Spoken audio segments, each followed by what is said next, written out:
Welcome to my webinar on becoming protectors of the earth. My name is Pranjali Upadhyay. I'm the Integrated Curriculum Coordinator at Educational Service District 112 here in Southwest Washington. And I'm really excited that you're watching. I'm going to walk you through our entire unit.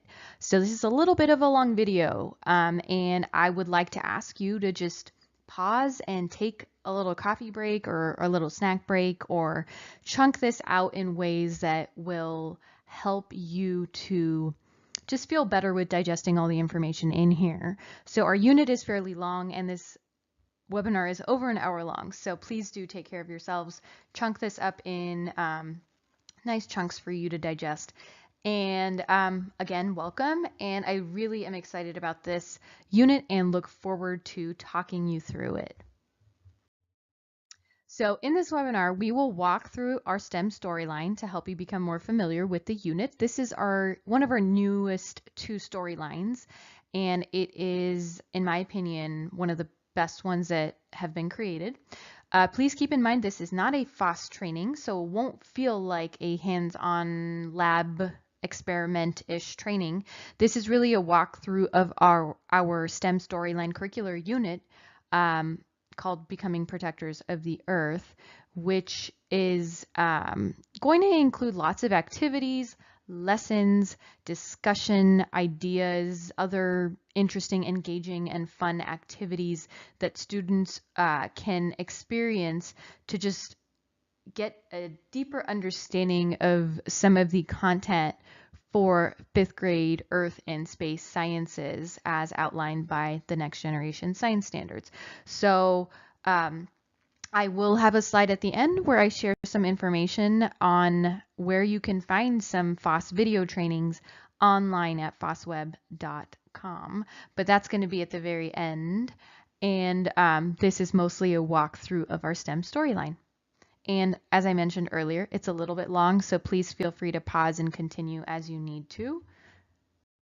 So before we get started, I always like to highlight the fact that our STEM storylines are heavily anchored by the Next Generation Science Standards, which is the NGSS, which are the science standards adopted by Washington State and also across the nation. And so here's one bundle of standards that will be addressed by our unit. You can go ahead and take a look at it. I will not be unpacking this really during the training, during the webinar, but in our unit, after each lesson, there's a little NGSS support guide that shows you which aspects of this, of these standards are being addressed by the various lessons. So feel free to take a closer look at that, and then also feel free to get in touch with me to talk more deeply about this if you would have questions or want to talk about this further. So here's another bundle of NGSS standards that are addressed by our STEM storyline. Just something to point out in case you're new to NGSS.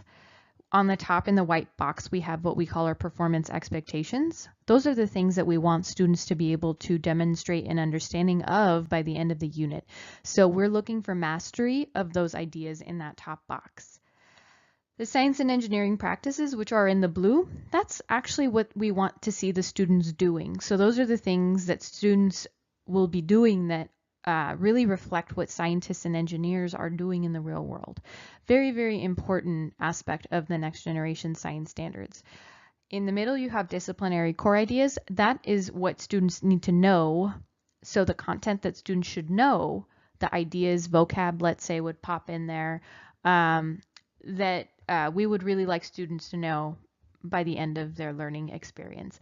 And then the cross-cutting concepts are larger themes and ideas that cross all different areas of science that really help us to string together our understanding of science as a fluid body of knowledge and investigation. So if you look here, we have patterns, cause and effect, scale, proportion, and quantity. Those just ideas can be applied across the sciences, whether it's from physics to life science to earth science. So they're also an important aspect of Next Generation Science Standards. So the focuses of this unit is that we're hoping to provide students with the opportunity to solve real-world problems. We're specifically looking at climate change, climate crisis, and also some other environmental issues that are being dealt with by people locally, nationally, and globally. So we're hoping to provide a space for students to learn also from the activism of BIPOC communities who have been working towards environmental stewardship.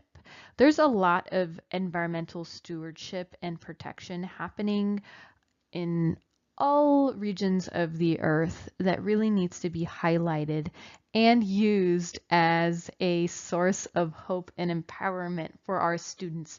So the idea is not to overwhelm students by looking at some climate realities, which are a little grim, but the idea is to help students to actually build their leadership capacity and show them that their voice and choice can be really powerful in helping them to actually create a reality that is better, to improve the lives of people and to improve the health of their environment. So in this, we're hoping to help students develop a positive science, STEM, or leadership identity. We hope that students walk away from this unit feeling that their voices have power and that their brains have the power to really understand the complexity of the issues in their lives and to be able to actually advocate for a positive change for themselves, for the people in their community, and for all the living things on the earth. So really excited to be able to present this storyline. As you can see, I'm a little passionate about it. So just wanted to make another little note that we will be talking about where certain FOSS materials, which are the kit materials that you receive if you are a part of our STEM kit co-op in ESD 112. Sorry for that glitch. So if you are receiving FOSS materials from ESD 112 region, then we will be talking about where you can actually pull in and use those materials to help students more deeply investigate in a hands-on way some of the topics to help them solve this bigger problem of earth stewardship and becoming better protectors of the earth. So there will be areas where I will let you know where we would think it's best to pull in some of those FOSS materials and engage students in those investigations. So without further ado, let's go ahead and jump into lesson 1, which is located on page 6 of our storyline, Becoming Protectors of the Earth. So in this lesson, we're actually trying to engage students by introducing the idea of becoming stewards of the earth. Students will think about what it means to be a protector of the earth, and will think about what more they must learn in order to actually be able to conserve and restore the environment. So this is the engagement, the entry event, or the hook of this unit. So here we introduce the unit by sharing the story of Jessica and Sammy Matza, who are a part of the Shoshone-Bannock Nation. And here, students watch a video where Jessica and Sammy talk about the importance of environmental preservation and share a little bit of what they're doing to help preserve ecosystems in the Pacific Northwest. So I like to usually have a video to launch a unit, and then we will give students a chance next to actually dig deeper into some of the issues and concepts and ideas that are brought up by Jessica and Sammy. So here's a protocol that we like to do in many of our storylines. You might have seen it before. It's called Notice, Wonder, Know. So first, we ask students to think about the video that they watched and what did they notice about the problem that was presented in the video? What do they wonder about the problem? What questions do they have? And then what do they know? Is there something that they already know, some experiences they've had that they can connect with this problem? So this is a good place to ensure that each student's voice is valued and heard. And the way that I like to facilitate this in a classroom is to give each student a couple of Post-its, so we'll stack of Post-its, and they write on each Post-it something they noticed, something they wondered, or something they know. So we ideally want students to write at least one of each, and then I'll explain to you in a second what we do once they've had some time to think about the problem that was presented by Jessica and Sammy. And Post-its work great. Index cards can work too. I think it's great to have students actually each write out, give them some time to think about this. So we have a protocol we call the scientist circle, where we have students now stand in a circle with their little Post-its or index cards where they wrote down their questions, their noticings, and then their things that they know. And we start the scientist circle by having a chart, or could be 3 charts at the front of the classroom. So one will say notice, one will say wonder, and then the other one will say know. We start by asking students, can someone share something they noticed? One student will share, then we can ask, did someone else notice something connected with what this student noticed? Would you like to share? So we have students then continue to share things that they notice. Their ideas could be connected to previous classmates, or they could share an entirely new noticing. So what I like to do is to make sure each and every student has a chance to share something they noticed. And then what's naturally going to happen is students will start to share questions. And that's when you move on to eliciting wonderings. What do you wonder? What questions do you have about the problem? What would you like to know to understand this more deeply? And then sometimes that naturally also turns into students sharing what they actually know. So what do you know from your life and your experiences that you can connect with the problem? And this is a great place to acknowledge students' funds of knowledge, which are essentially the experiences that they've had in their lives, whether related to where they live, culture, family, that are actually really valuable in the classroom to better learn something. In science and STEM, wow, our students have such a wealth of funds of knowledge that should definitely be tapped into. So providing students with a space to really share is so valuable and affirming to them. So that's what we call the scientist circle, and it's a way to hear students thinking, hear their voices, and also get them thinking and excited about solving a problem. Next, we're actually presenting students with our driving question, which is, how can we learn to be better protectors of the earth? And that's actually the umbrella question that students are going to be working on throughout the unit. We call it the driving question because it drives the learning throughout the unit. There's going to be other smaller questions and lessons here and there, but this is that one big overarching question that students need to really be thinking about throughout the entire unit. It's going to help us tie together all of the learning that they're doing. So I also like to ask, this is optional, I also like to ask them, what do you need to know to answer this? So we talked about your noticings, wonderings, things you know. Now that you know what our driving question is, what more do you need to know? And I like to just jot down their ideas on that wondering chart.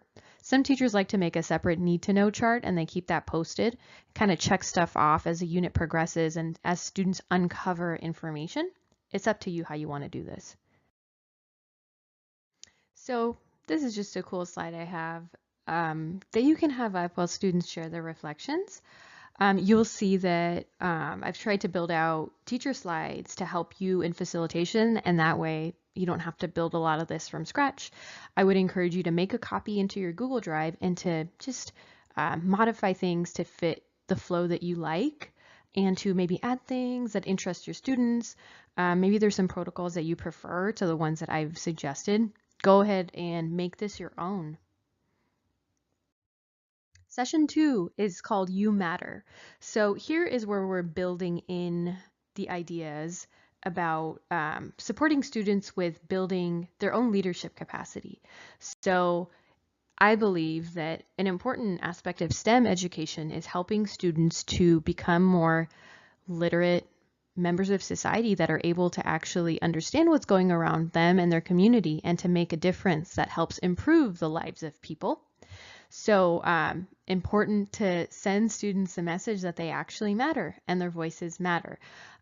Sad to say that a lot of times our students don't hear that enough and tend to feel that their voice doesn't actually matter.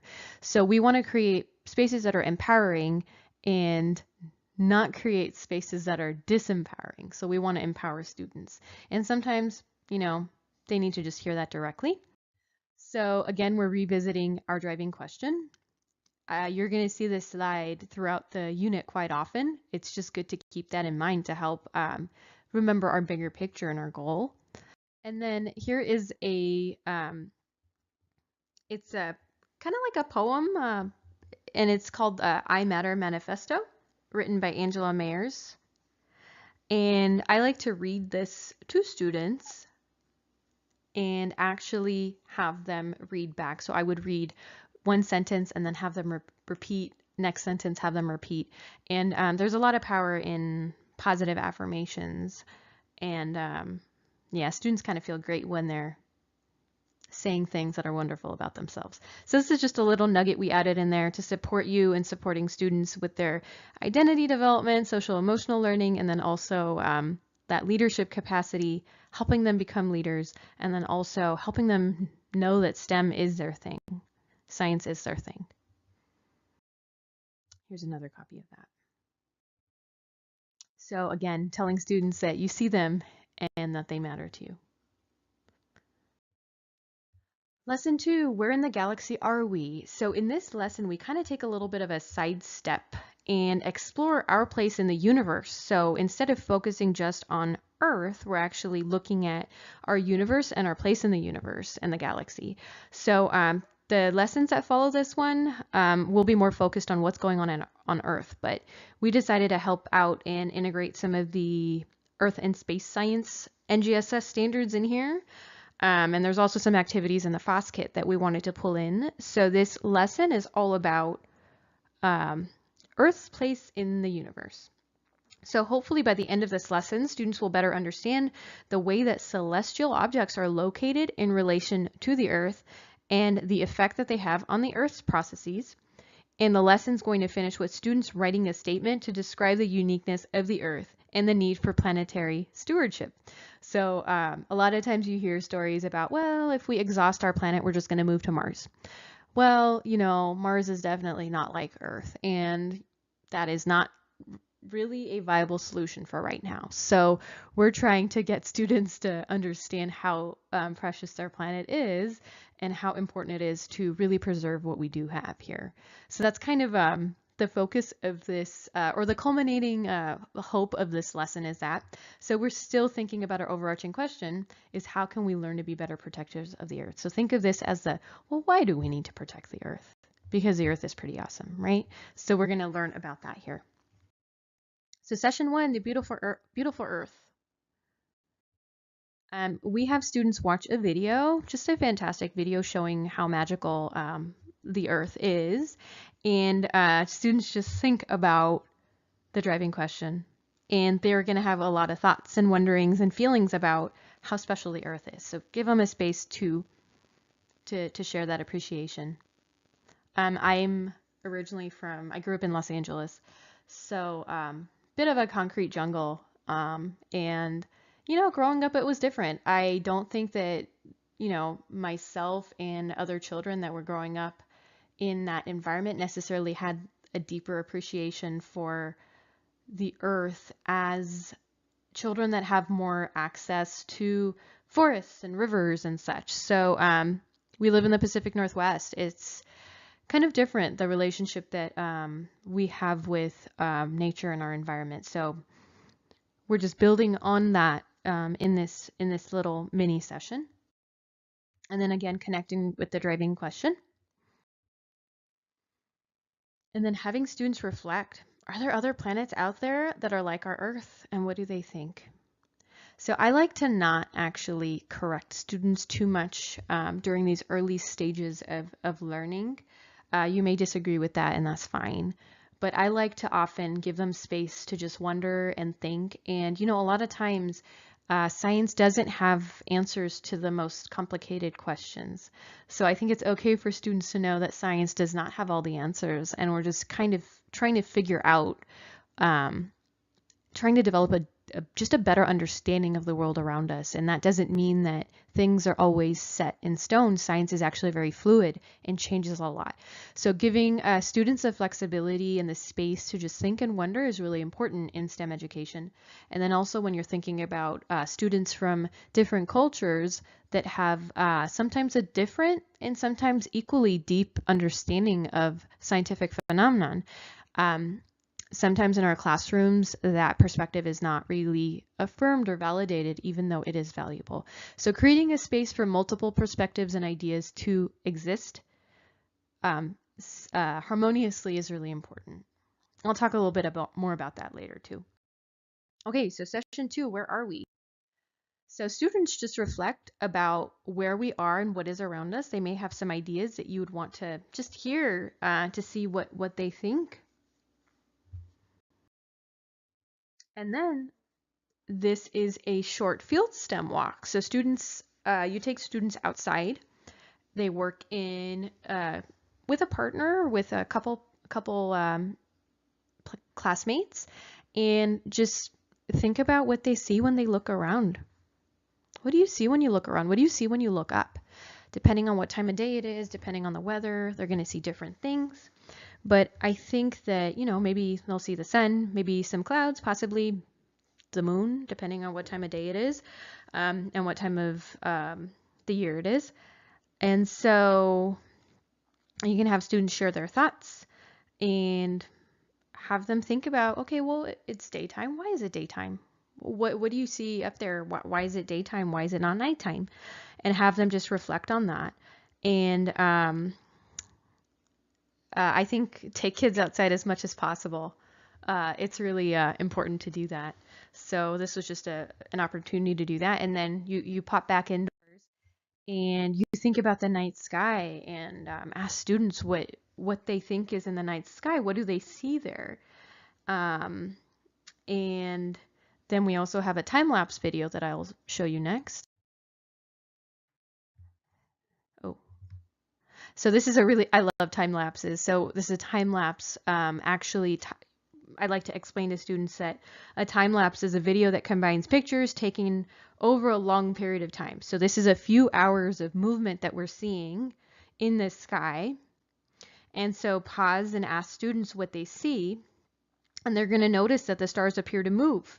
So what do they notice about the stars? What do they notice about the sizes, the shapes, the brightness, the colors?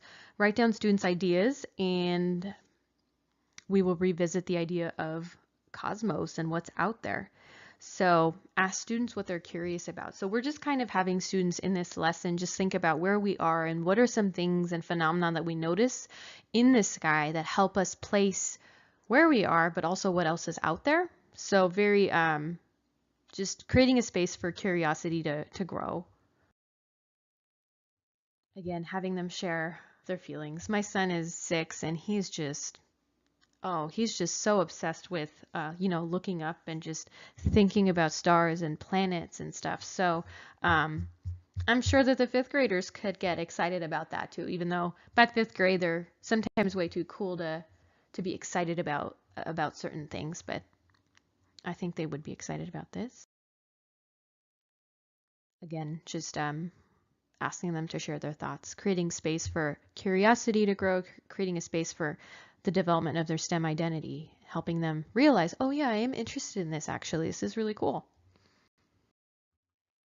So now we're taking a look at Lesson 2, Session 3, and this is one of those sessions where you're pulling in the FOSS investigation.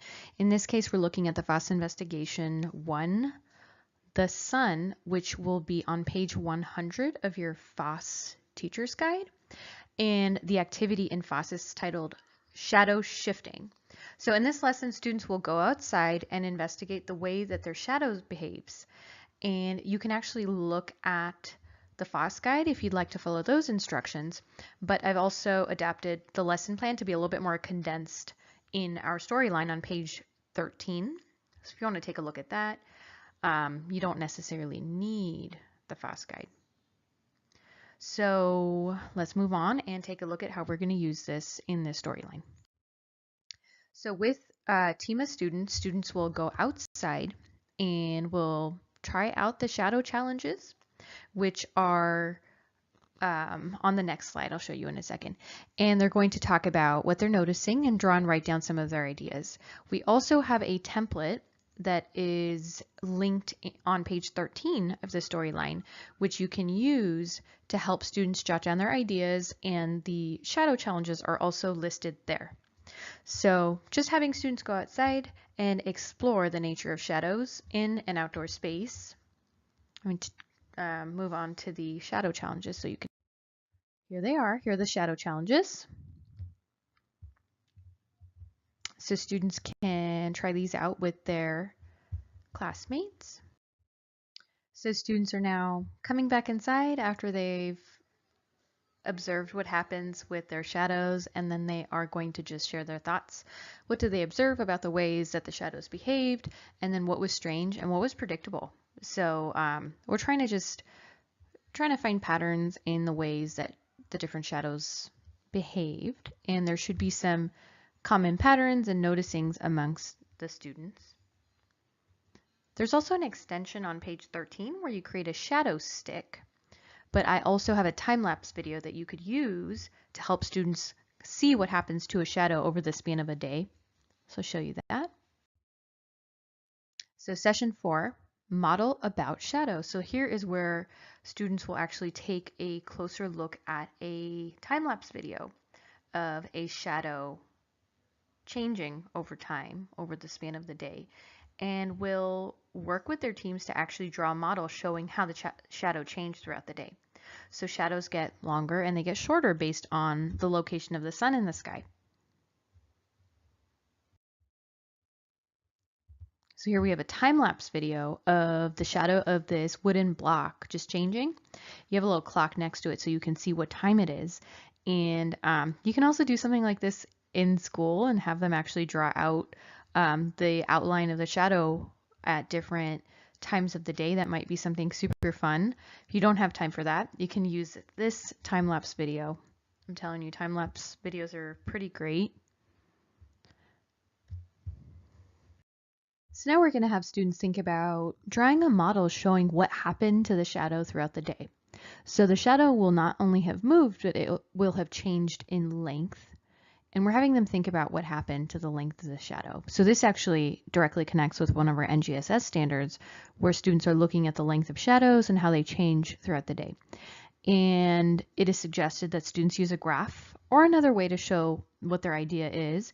So on the next slide, I've included an example or a template for a graph that you can actually work with students on in case they struggle with the idea based on how comfortable they are with graphs. But it's always good to get students to think about scientific ideas and to kind of use mathematical thinking and methods to map out patterns in data that they see. That's a really important skill to develop. So here we have just a simple graph. The x-axis is going to be time of day. So we see time of day is changing, and then we have the size of the shadow on the y-axis. So time of day, I kind of don't like how this is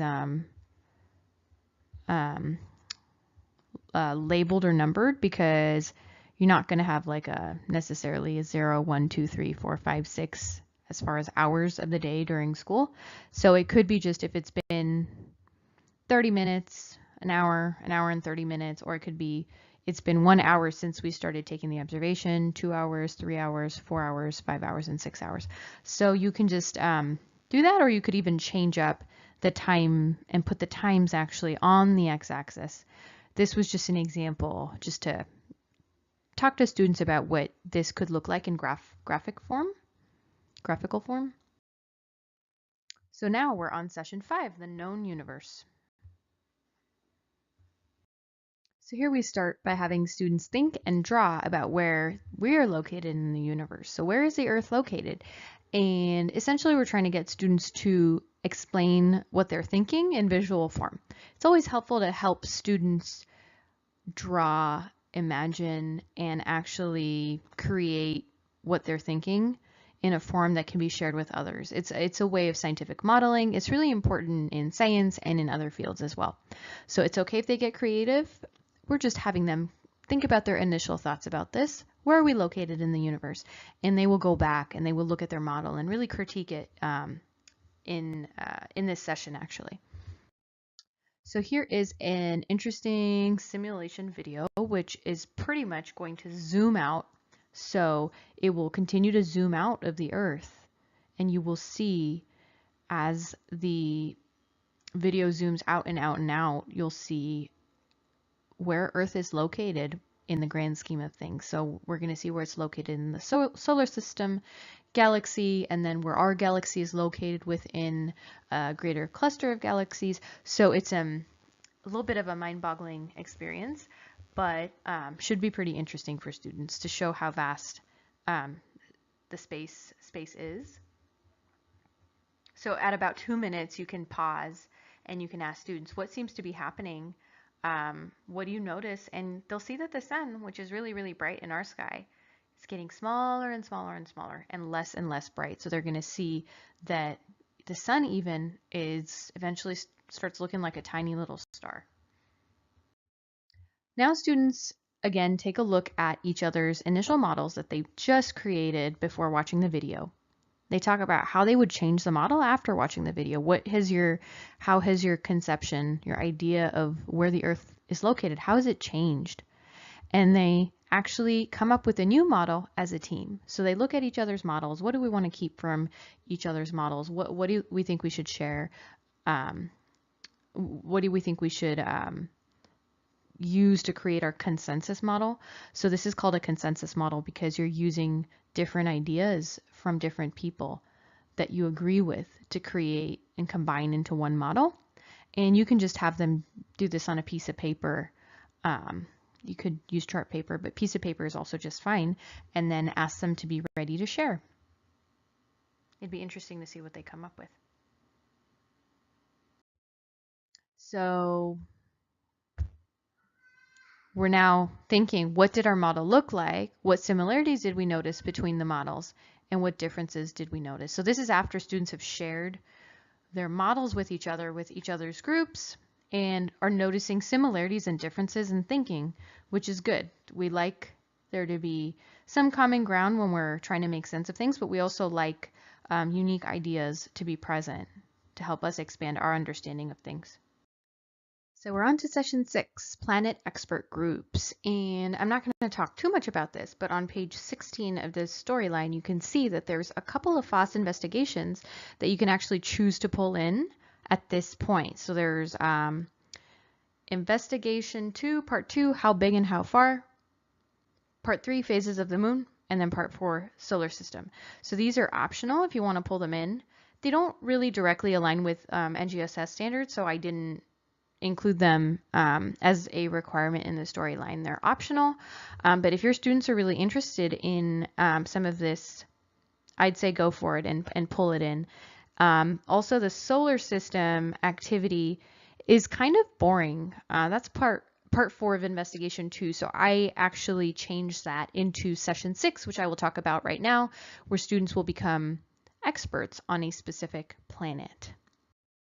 So we start by just introducing our solar system, and students should be familiar with some of these planets. Give them a space to share what they know.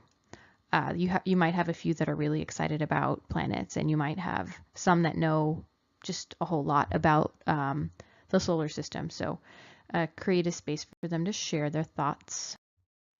And then what they're going to do is they're going to create a planetary superhero. So their job in their teams is to select a planet. So you might want to select for them, and you might want to select the teams for them, or you might want to select teams, and each team is going to be able to pick which planet they want.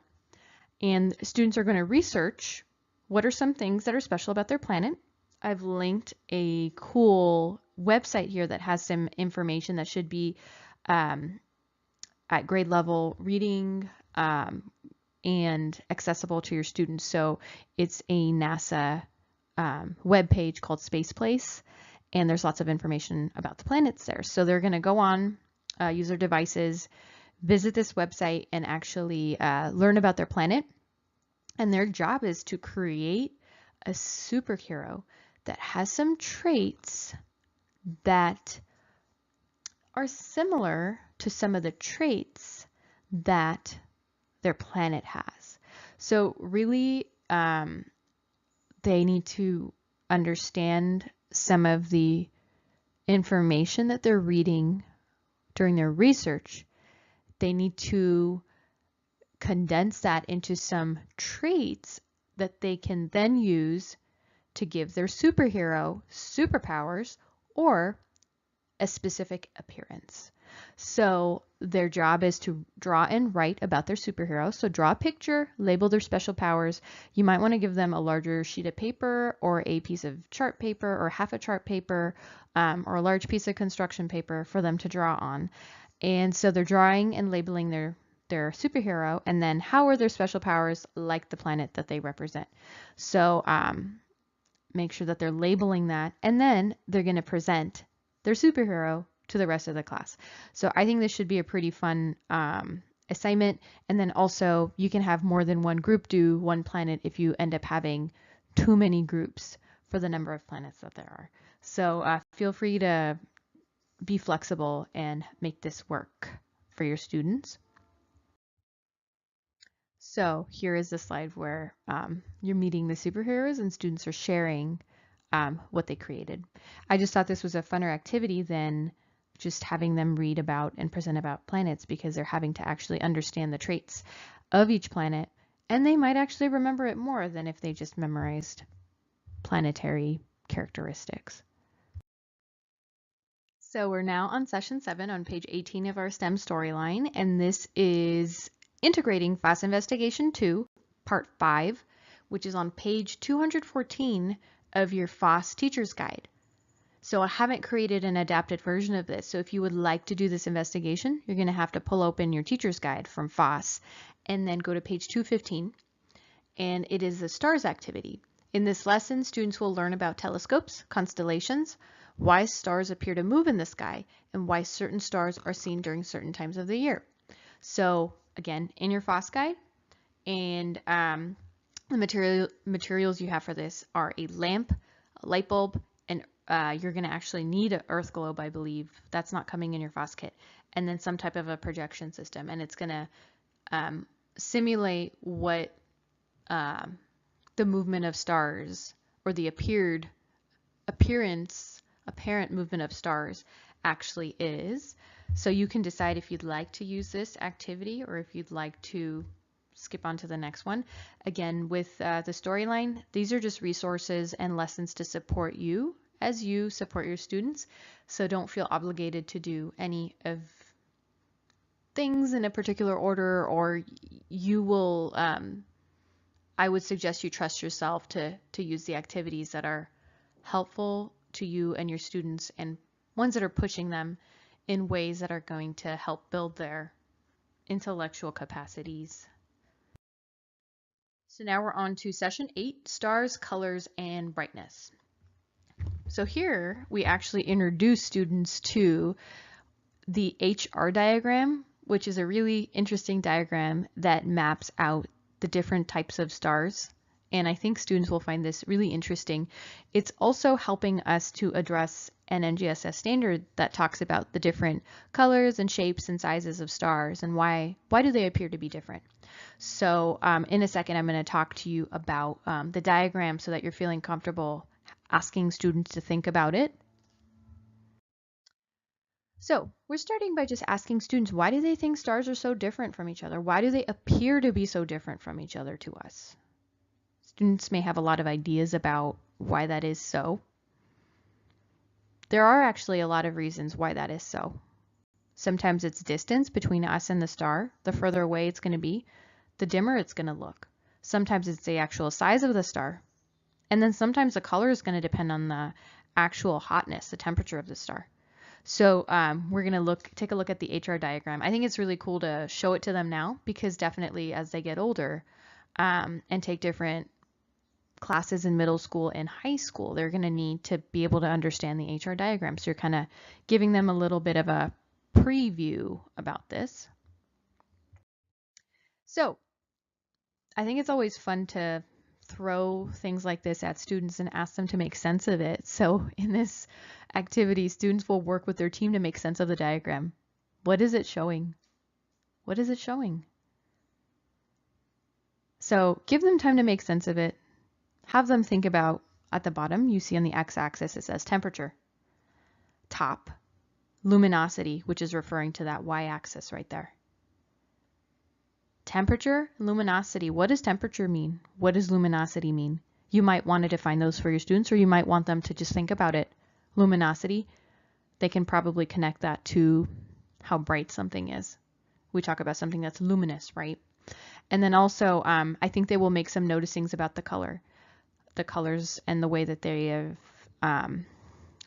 are distributed in this graph. It's a really helpful skill to help students look at data and interpret it. So this is an opportunity to help them do that.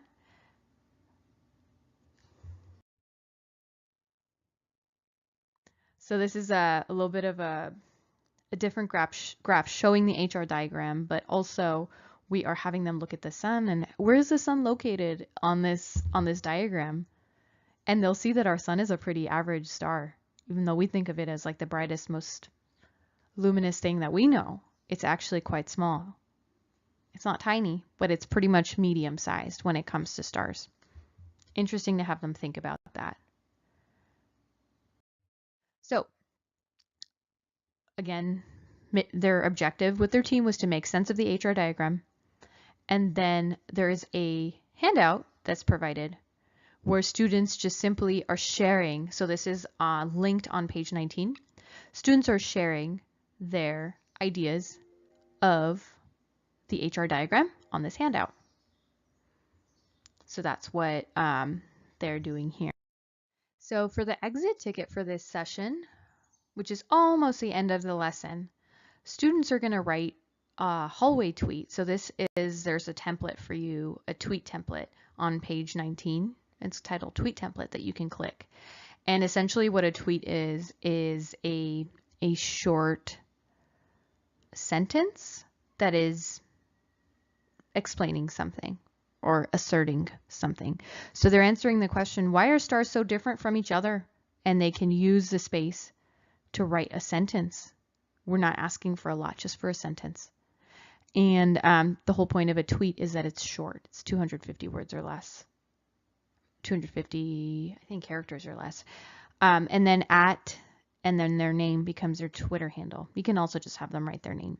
And then if you could have a place where they can just post their tweets, then maybe it's a small spot in the hallway. Maybe it's on the door. Maybe it's a small area that you're able to create as an exit ticket type of a board where they can post exit ticket tweets. We have a couple other spaces in the storyline where we have this, or you could just collect them. If you're not really into the whole Twitter stuff, then just have them write the sentence. You don't have to call it a tweet necessarily. It's just a formative assessment for you to see what they got out of the previous activity. So finally, we have session 9, which is the last session in this incredibly long lesson that was focused around Earth and space science. And in this session, it is very important to connect students back to our driving question. So we're reflecting on what we've learned. What have you learned about the Earth's place in the universe and in the galaxy and in the solar system? Because before, we maybe didn't have such a good idea of where the Earth was located. Right? And maybe we didn't know what other planets in the solar system necessarily were like. After the superhero activity, we should know now that, none of the other planets in the solar system can really support life, right? At this point, based on what we know. So we reconnect with the driving question, which is how can we learn to be better protectors of the earth? And again, this lesson was all about the why. Why do we need to protect the earth? So there's a video. We have this video, and this is a climate activist named Xie, and she talks about creating a beautiful future for the earth. So reimagining the future of the earth. So we haven't talked so much yet about impacts of human activity on the earth and how we need to do a better job of being better stewards of the earth. But here, what we're doing is we're framing students to think about all the positive things that we can do to help preserve our earth. And so she does a really good job of instilling that sense of hope instead of a sense of despair. So that's going to be important. And so you can ask students, what is she trying to tell us? How does her video make you feel? And what questions do you have? What questions do you have? What does she make you wonder about? Then this is kind of their like exit ticket from this larger lesson, which is something they can do in teams. I would suggest they do this in teams. Give the students a following prompt and ask them to discuss how they would respond. So your neighbors and you were playing basketball outside. You told them how excited you were to learn about the Earth's place in the universe, but how you're concerned about how everyone will be affected if we don't take care of the Earth. Your neighbor's brother, who's a teenager, says, I wouldn't even be worried about that. If we mess up the Earth, we'll just move to Mars or another planet that's out there. So using what you've learned so far about our place in the universe, what would you tell them? With your team, plan a short response that is under a minute long. Write it down. Get a communication manager. So I like to call the person that's sharing out with the class communication manager instead of reporter, because they're responsible for thinking about how the message is going to be communicated to the audience. I just think that some of these older group team roles that we create, that we have been using, are a little bit outdated. So you'll see spaces where we've tried to revise those. So please write down and prepare just a minute of what would you tell them. So the hope is that students would be able to express that it's not so easy to actually escape to a different planet, and that the Earth is pretty unique when it comes to how it is able to support so much life and sustain life. So that's the idea, but I'm curious to hear what the students would say at this point, because again, we haven't gotten too deeply into the what or what is happening. We're just more talking about the why is the Earth important, and why is the Earth unique at this moment. So students will share their responses and congratulate them for their thinking. Lesson 3, Air and the Earth. So in this lesson, students will use investigations to learn more about the way that the Earth is affected by changes in air, water, and land, which have an impact on our weather and climate. So we are actually on page 23 in our STEM storyline, in case you wanted to follow along.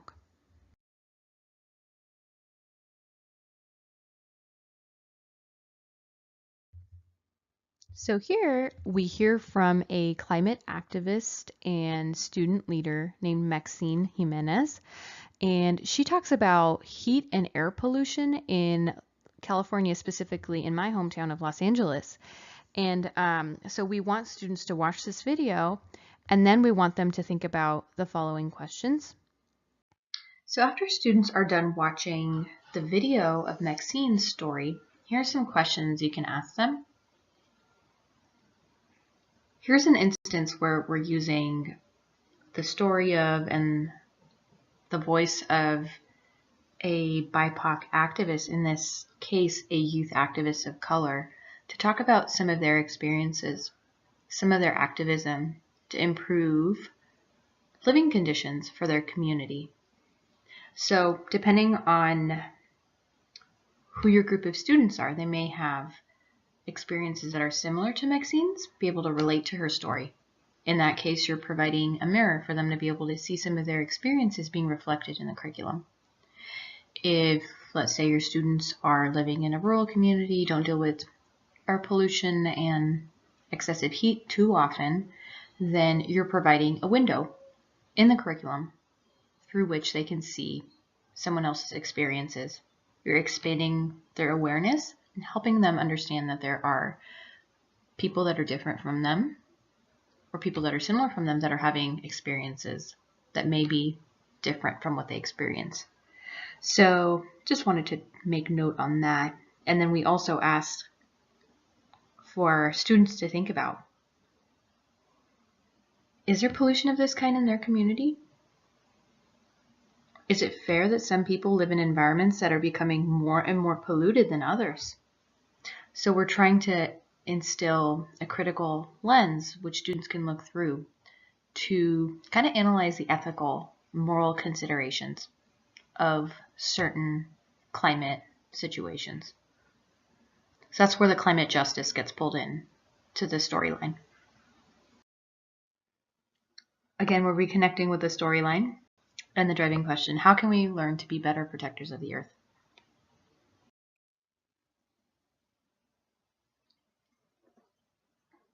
Again, can ask students, what questions do they have after watching this video about vaccine and air pollution, how it impacts the people in that community, and after reflecting about their own community and how they may be impacted by environmental conditions.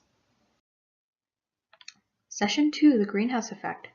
So in this session, we introduced the greenhouse effect, and students simply draw a model showing the greenhouse effect. So here's a greenhouse. They may actually know what a greenhouse is. They may have family members or friends that have greenhouses, maybe not as fancy as this one, but there's some images for you to help them connect with this idea of greenhouse.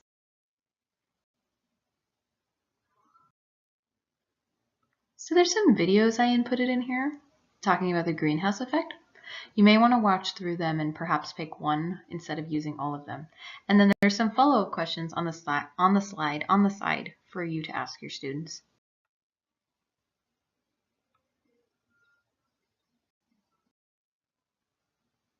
So what we're asking them to do after they watch the videos is to create a drawing that shows the greenhouse effect on Earth, and pretty much we're trying to see if they understand the concept. So they can use words, images, arrows to describe their thoughts, and pretty much we're having them create a scientific model, which is really important in science learning, them to be able to create an image, a drawing that explains what they're thinking, that explains their thinking about a phenomenon. So here we're talking about greenhouse effect. And then this was just a slide to have a gallery walk where students look at each other's models. What are some similarities in thinking? What are some differences? Sessions 3 and 4 are focused around FOSS Investigation 3, Part 1 and 2. So this starts on page 231 on your, in your FOSS Teacher's Guide or Teacher's Manual. And we suggest that you skip Part 2, which is titled The Atmosphere. It's optional since we have other activities in the storyline which focus around the idea of a changing atmosphere. You can skip that one.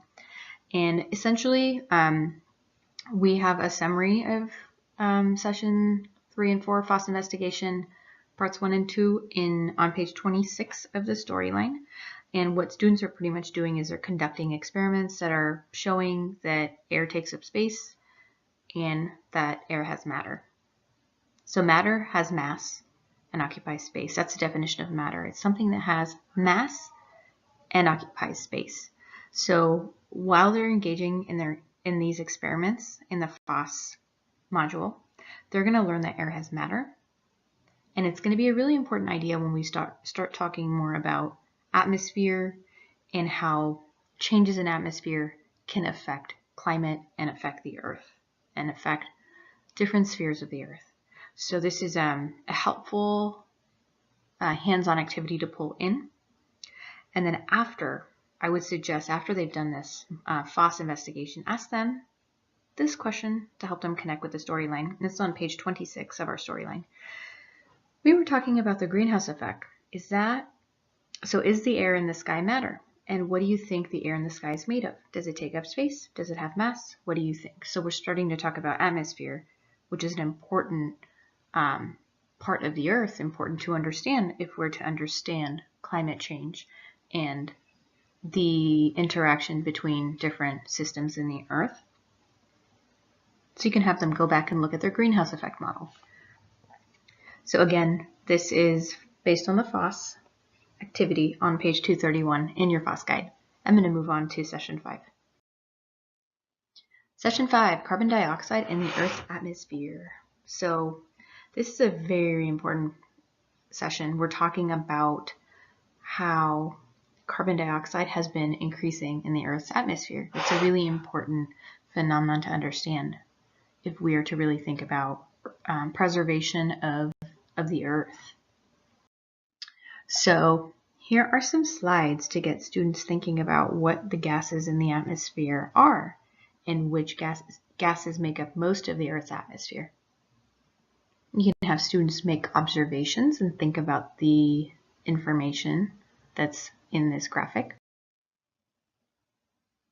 So here are two graphs showing the rise in carbon dioxide levels globally around the world. The image on the left side is a close-up of a chunk of the graph on the right side. So it's kind of towards the end there, a chunk of that.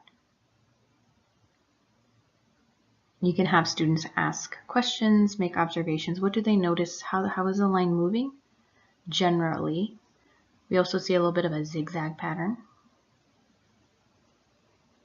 I think that has to do with global cycling of carbon dioxide. It kind of tends to move in that pattern. But then overall, when you look at the larger graph, when we zoom out on the right, how is that line moving? What do you see as a connection between time passing and the level of carbon dioxide? What's happening to it? So you can ask students to think about this. You can even put them in teams, have them think together, share their ideas. Here's a video where students' ideas will hopefully be confirmed because the video is going to show that line actually moving up. So you can choose to show this video just to help students have a different representation of the similar data. And then I have another video also you can take a look at. So lots of resources in here. Feel free to use what you like and skip what you don't like.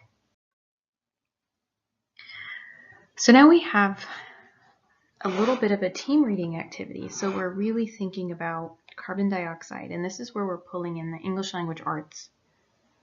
If you've noticed, these STEM storylines are very attempting to really pull in speaking, listening, reading, thinking, working together. So there's a lot of integration of different disciplines. It's not just kids doing experiments. We're really thinking critically, and we're really trying to understand things deeply, and sometimes that requires research and reading.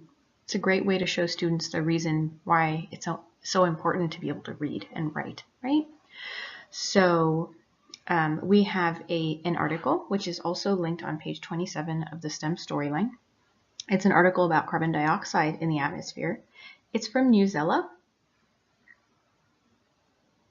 So I would trust you to use whatever reading strategy that align with what you're working with your students on at this moment to help them structure how they want to work in teams to read that article.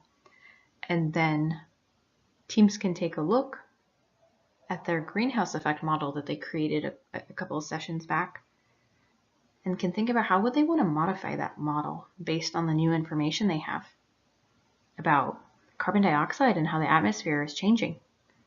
What questions do they have?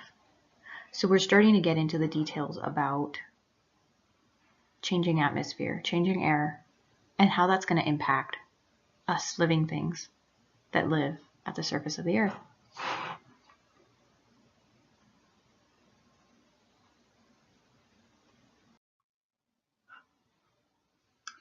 Sessions 6 through 8 are FOSS Investigation 3, Part 3, Local Weather. The reason we scheduled 3 sessions for you for this is because the FOSS activity may take more than one day, and it is located on page 266 of your FOSS guide. And because it's well written and pretty straightforward to follow, we haven't written another version of it within the storyline. So please pull your FOSS guide and start at page 266 and take a look at what you want to use from this activity to help students investigate this further. And at the end of the slideshow, at the end of our webinar training, I have a slide with some information about FOSSWeb, which is the place where you would be able to access a lot of the FOSS materials digitally. And that's helpful sometimes in case you need help figuring out how to set up some of these investigations. They have videos to help you figure out how to use those materials. So this webinar specifically is focused around the storyline and not necessarily the FOSS materials. So I will share that with you at the end of the webinar. You can also skip forward to that part if you need that, and you'll be able to access videos that will help you to set up the experiment if you're struggling with that.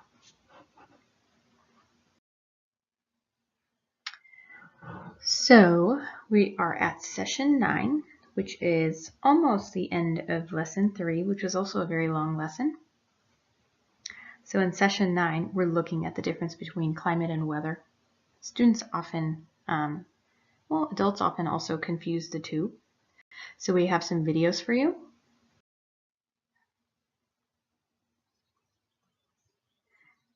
And students have also started thinking about what type of information can help them tell what the weather is. If you did the FOSS investigations, that is all about collecting information to help tell what weather it is outside, right?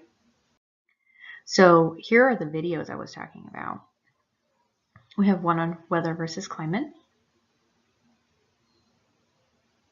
And have students think about what is weather, what is climate, what's the difference between the two. And the way we end this session is by having students create another exit ticket or a tweet to see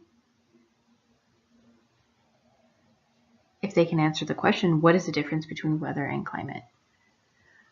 If your students are into tweet, TikTok, that stuff, although I don't think they should be at 5th grade, but here's a opportunity to engage them in that way instead of simply having a piece of paper. You can call them tweets. They could be just a thing that you do in your classroom, and cool way to do an exit ticket. So here's another video. Same questions. Think about difference between weather and climate. And then write a tweet on the tweet board. Session 10 is titled Stories for the Climate Crisis, and it's a very cool lesson that we actually borrowed from Zen Education Project.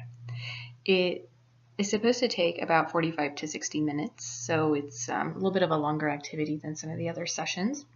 It's a rigorous activity actually created by author Bill Bigelow as a part of the Zen Education Project. On page 30 of our STEM storyline, we have a link that you can use to actually access the original lesson. And it's a mixer, climate crisis mixer, where pretty much students are role-playing a certain person around the world that's going to be affected by climate change or the climate crisis. So there's many people that you can assign students to. We have, if you click that link, Stories from the Climate Crisis, a mixer, on page 30 in the material section, you'll be able to download the actual cards that you would cut out and give to students that shares who they're pretending to be, so they're role playing. So students will be given, actually I'm going to explain more in the next slide. So we're introducing the activity for students. They're going to be interacting with other classmates who are also going to be pretending to be other people. And something I would just suggest is that you let students know that they are not to create accents based on assumptions that they have about the person they're role playing. It just can be a little bit, not a little bit, it can become offensive if students are making accents and mocking other cultures when they see that a person is from a different background than their own. So please just keep an eye open for that and prevent that from happening by asking students not to do that. They're just to use their regular voices, not to do silly voices. So part one is students are getting into character. So once they get their person's description, they must read it carefully.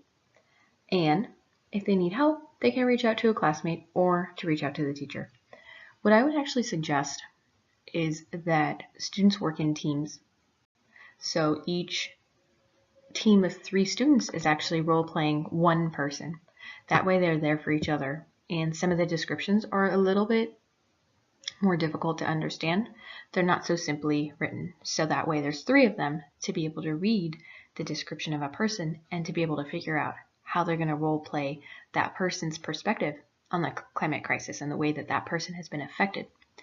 So make copies of that. So each student in the team has a copy of the description. They can use highlighter, write notes to highlight important points because they're going to be conveying those points in the mixer as soon as they start meeting other people.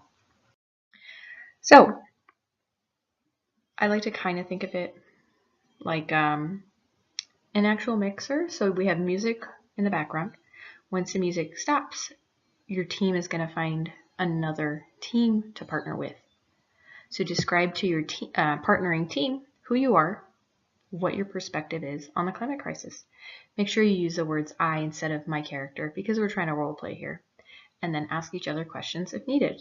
So we're pretty much trying to gain perspective on different people's views, experiences, and realities when it comes to the climate crisis. It's going to be interesting for them to see how some people are more affected than others. It's going to be interesting to see how some people benefit from exploitation of the earth while others actually suffer. So it's intended to kind of expand their thinking to help them consider multiple perspectives about a problem, and then also to bring some awareness about different communities that are being negatively impacted, but at the same time have been stewards and advocates for the environment. So you can actually continue this activity until you feel that each team has talked to several other teams and gained some perspective, or based on how much time you have. You may also want to split this activity into 2 days. So one day they spend getting to know their character, and the next day they actually do the mixer. Part 3 is them reflecting on the experience. So who did they meet? What situations, bad or good, did you hear about? Who gave you hope? Who made you a little bit of angry? Who made you a little bit upset? What are some solutions that you talked about? Just reflect on the activity. Reflect on who they met. So that is the climate mixer, and it's very fun. Students always like to role play, and 5th graders generally tend to get very invested in this type of activity where they're pretending to be a character. So it should be fun, but it's also quite rigorous and intense, and some folks have even used this for middle school. So I would ask that you adapt it to the needs of your students and also helping them by letting them work in teams. That could be helpful. Again, we're connecting back to the driving question. How can we learn to be better protectors of the earth? What have we figured out so far, and what do we need to know? They might talk a little bit about some of the characters they met in the climate mixer. We're creating a space for them to share, kind of mapping our progress as we move towards our goal, which is answering our driving question. So they're learning along the way how to be better stewards of the earth. Lesson 4, the living earth. In this lesson, students will create a model to show how the Earth's systems interact. Students will work with expert groups to more deeply understand one Earth system and will help their Earth model team in creating a model of the systems of the Earth. Each student will apply their understanding to interpret interactions they see in their local settings, so we're applying to local context. And then students will also apply their understanding to interpret the problem being faced by youth activists across the country. So in this lesson, there's going to be a lot of group work, lots of teamwork, lots of sense making, and there are some suggestions on how to structure activities. But at 5th grade, it's pretty important for them to start learning how to, should have been doing collaborative work for some time now, but if not, 5th grade, important time for them to start to learn how to work with each other and to collectively sense make and support each other in that process. Session 1, what's the Earth made of? So here, students are actually going to be convening their Earth model groups.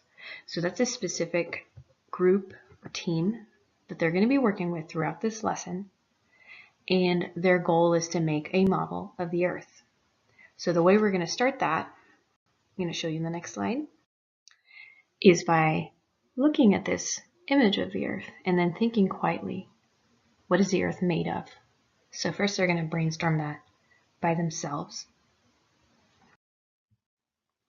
You can have them share. And then they will work with a team of 4 students to draw a model or a diagram, a picture, to answer this question. What is the Earth made of? They can include images, words, arrows to label their thinking, and they can of course use colors to label what they mean.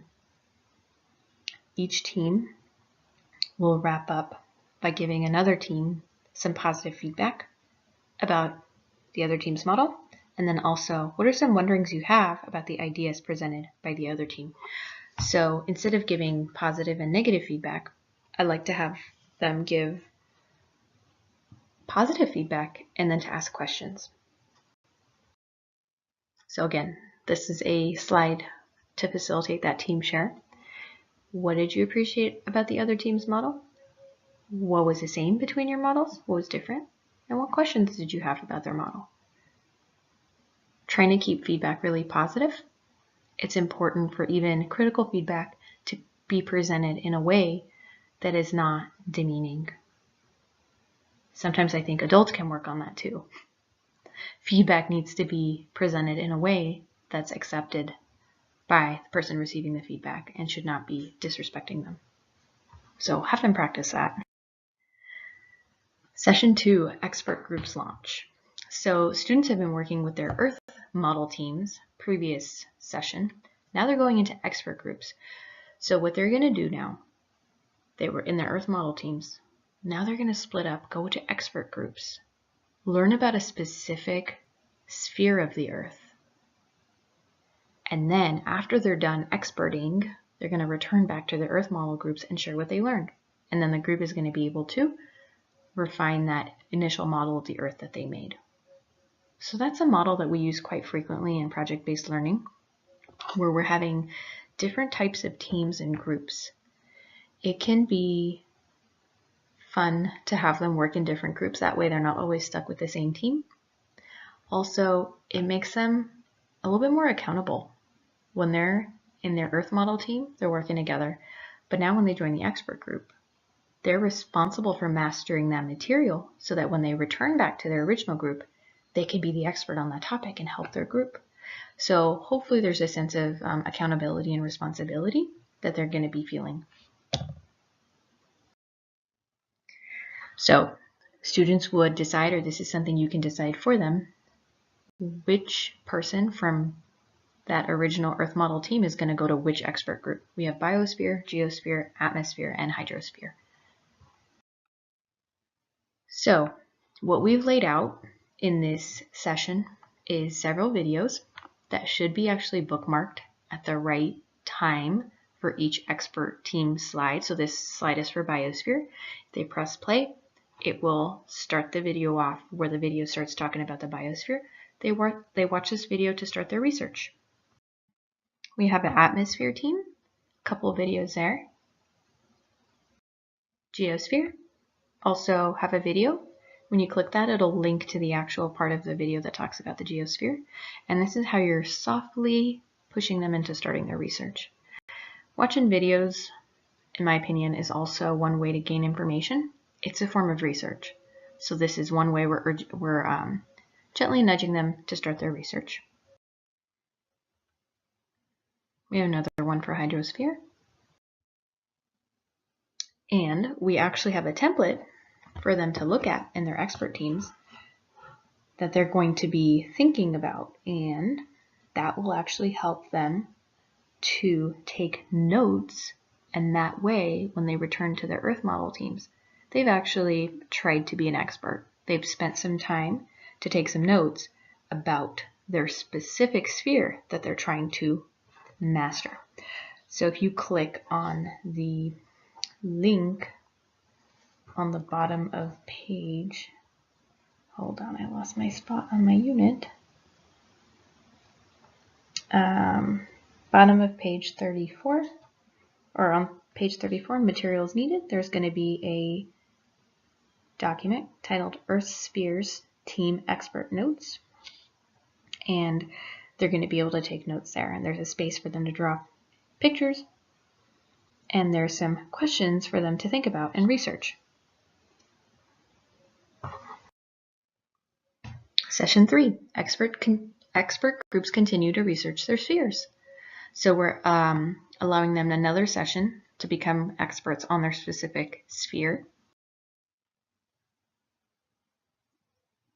And I've linked a website here on this slide to have them actually look closely at some information and to read and to research in that way. And that's going to be, we're currently on page 36.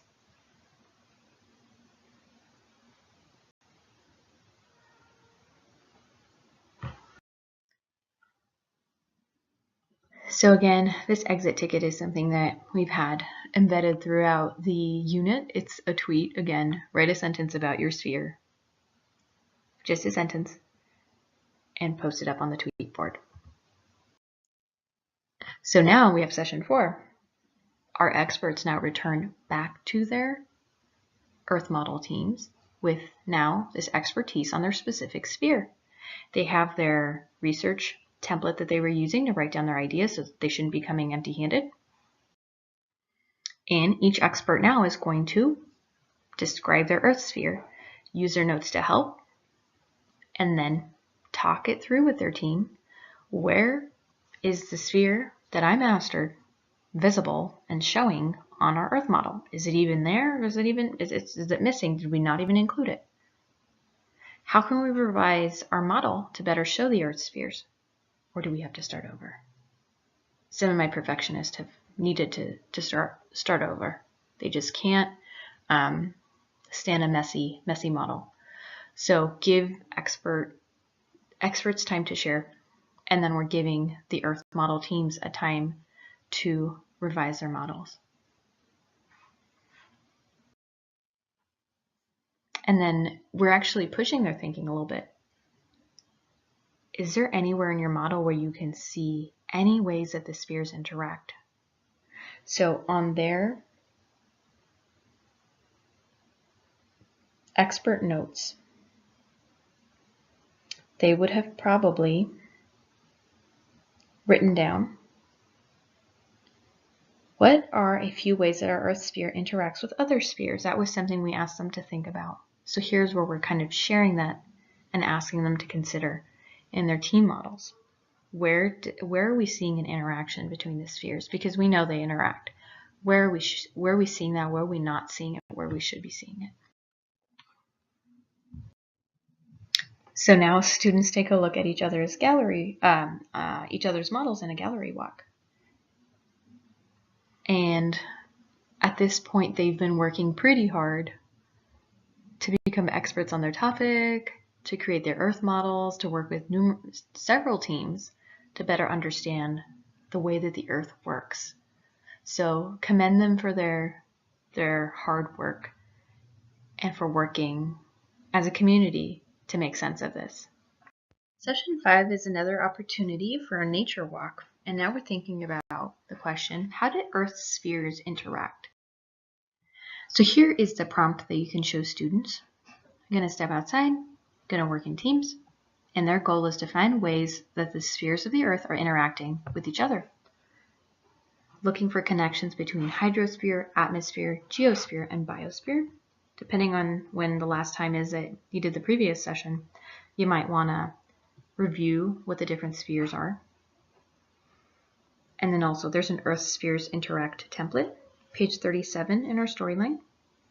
And it is just simply a big box that says, draw a phenomenon you're observing. How are more than one Earth sphere interacting here? That's it. I tend to like templates that provide a lot of space for students to create representations of their thinking instead of having like fill in the blank type stuff for science.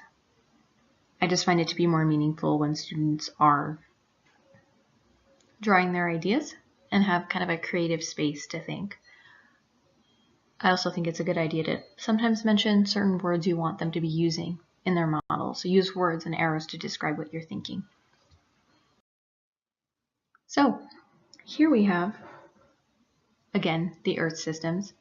And this is just a slide where you can help students map out what are some of the interactions that they saw in outside, and teams can share what they observed. Some teams can contribute examples of what they saw, and you can write the examples on the board if you'd like. Session 6, Climate Stories and Interacting Spheres. Again, we're revisiting our driving question. How can we learn to be better protectors of the Earth? How will our knowledge of Earth's spheres help us to answer the driving question?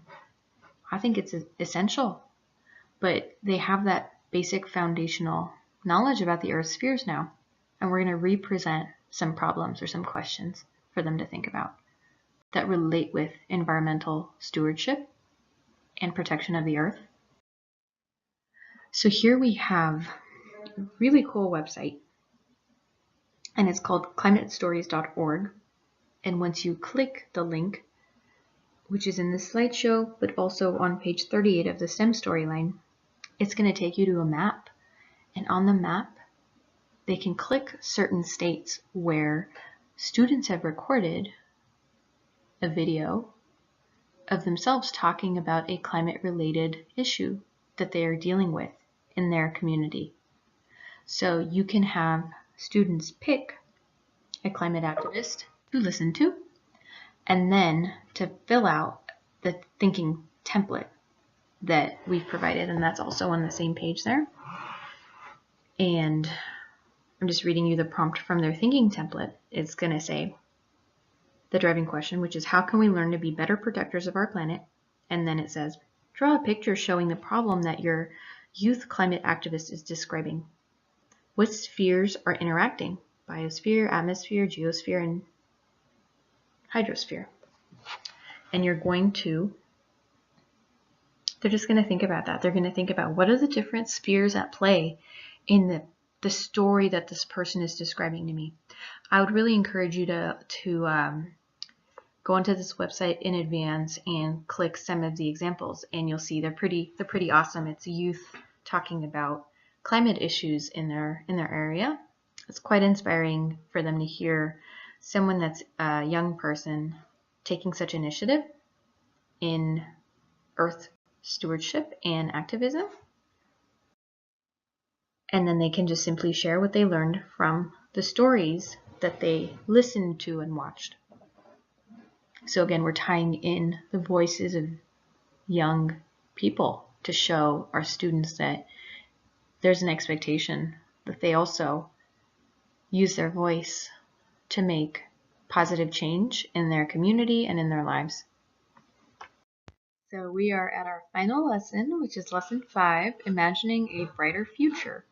And this is the culminating lesson of the storyline. And here, students are working in another team You can keep the teams from before if students have been working well in those teams, or you can mix it up, or you can allow students to pick. So they're going to be working with a different expert group to study one aspect of the climate change phenomenon or human-related negative impact to the Earth's systems.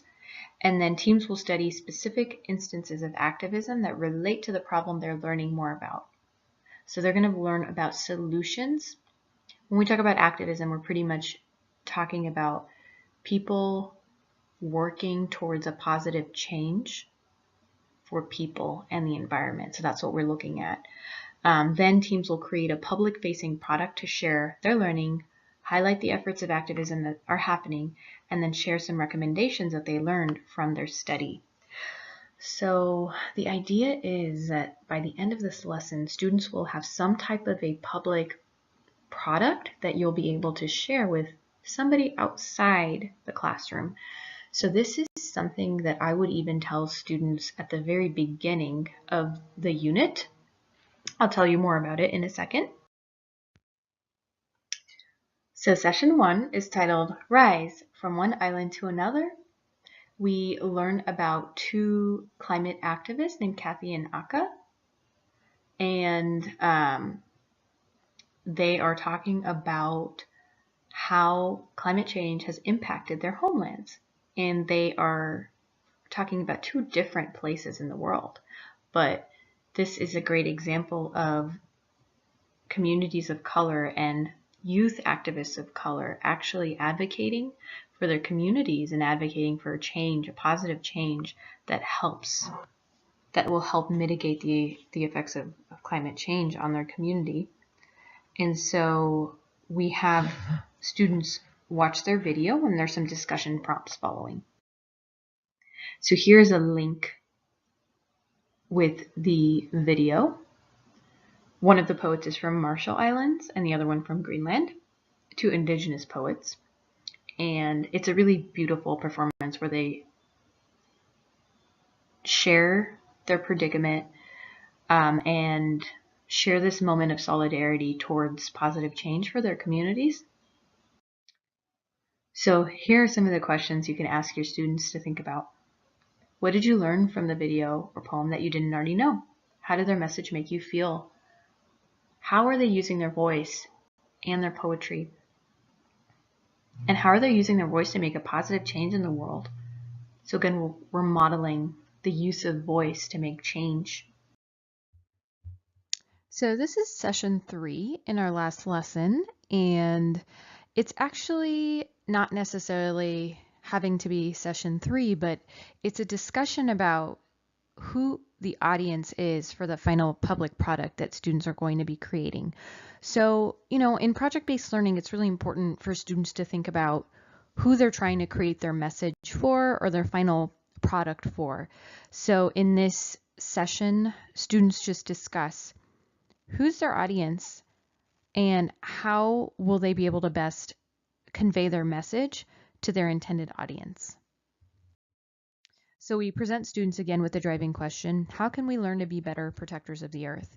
So this is something that the students have thought about a lot throughout the span of the unit. And this is also the question that we're trying to answer for our community and help our community actually become better protectors of the planet. So we're creating a message to share what we've learned about our driving question, which was, how can we be better protectors of the earth? And so now students think about who their audience is. They may wish to talk to younger students about what they've learned. Maybe they want to do a seminar for younger students in the building. Maybe they'd like to reach out to the greater community, parents, community members.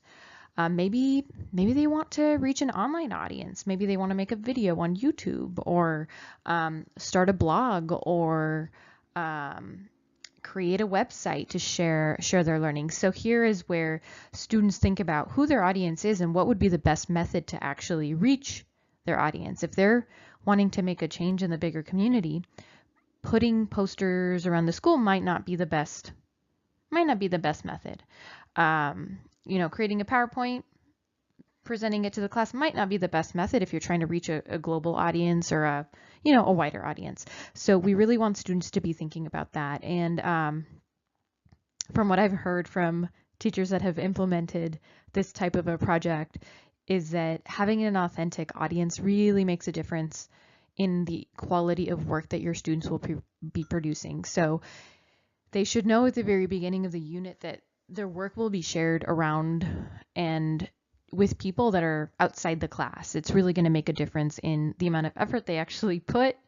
I guess it's just a psychological thing. If you know that you're, going to be sharing something with somebody, and you have that potential for impact, you're going to just take that opportunity more seriously. So this is a space for students to really think about who are they creating their message for.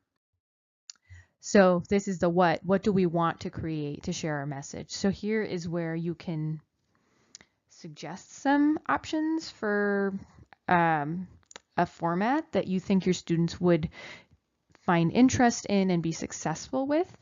Maybe they're really into making videos. Maybe they like Google Slides. Maybe they're all about, websites and website design, or maybe they love to write and give speeches. So here is a space where I would say it'd be great to coach students into selecting something that really fits with a medium that they really want to work with. So here's where some of that choice is able to kind of trickle into our curriculum, where students are really able to choose how they want to present their learning and their information. And, they may have some really great ideas about making an impact and sharing their message that, we as teachers haven't even thought of. So if you're comfortable, give them the space to actually be a little bit creative with this portion. And if you feel that, they're at a point where they would be more successful with a little bit of more structure, then that's your call. So here are our research sessions. And so this is just a general framework that we've provided to support your students as they research and as they start to really think about their public product and the message that they're going to actually give to their audience through the use of information, sharing information and data.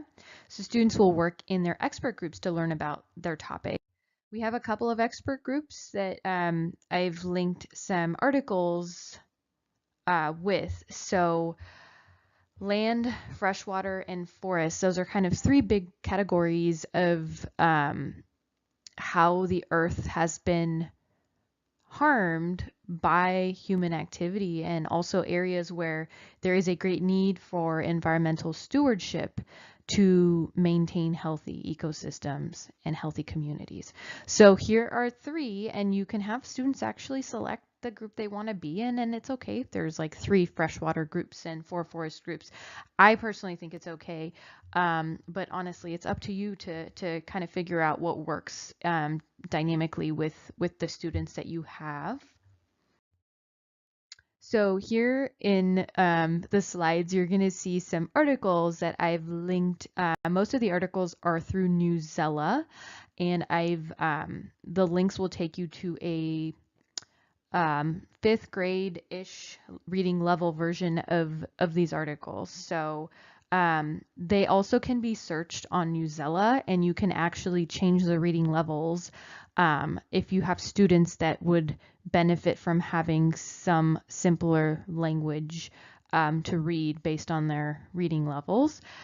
They're working in teams though, so it'd be great to give them a space to push each other and help each other to understand the content of these articles.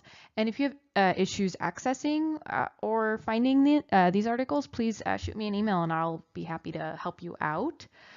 And we also have a expert activist team research log where students are really taking some notes on what they're learning from the article. So we're having students really look at information and really extract the important pieces that are going to affect the way they think about Earth stewardship. So we also have like a little mini driving question, as you see in purple, for each of these teams. In this one, it's how is access to fresh water a problem and how can we better conserve it? You're going to see in the articles lots of examples of communities around the globe that are both struggling with issues related to the environment, which is affecting their lives, but also pushing for change and positive stewardship within their context. So here's Team Forest. We have the driving question, the expert team question, how are forests being affected by humans and how can we learn to protect them? Also have some great articles there. And then why are droughts happening and who do they affect? Also some articles for them to read. We also have a Washington article in here. Some of the articles are going to be locally focused and then some of them will be globally focused because we think it's important for kids to be exposed to what's going on in their local environment. And then also what impacts are human activity having on communities around the globe. So again, we have some templates for them to write down. Expert activist team research log. Sorry, that's a really long title, but they can write down their notes there so that way they are having that with them. And, you know, honestly, I think at this point with fifth grade with research, they really do need a lot of structure in order to keep track of their research. So please give me feedback on how you think that may work better, if you find ways to better scaffold this process. I'd love to build that into the unit to take your feedback. So please do reach out to me if you find better ways to help them engage with this information.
So we have our final sessions, which probably will take, I think, at least a couple of weeks actually. And the great thing about the storylines is that you don't really need any of the FOSS kit materials in order to engage with like the whole last session.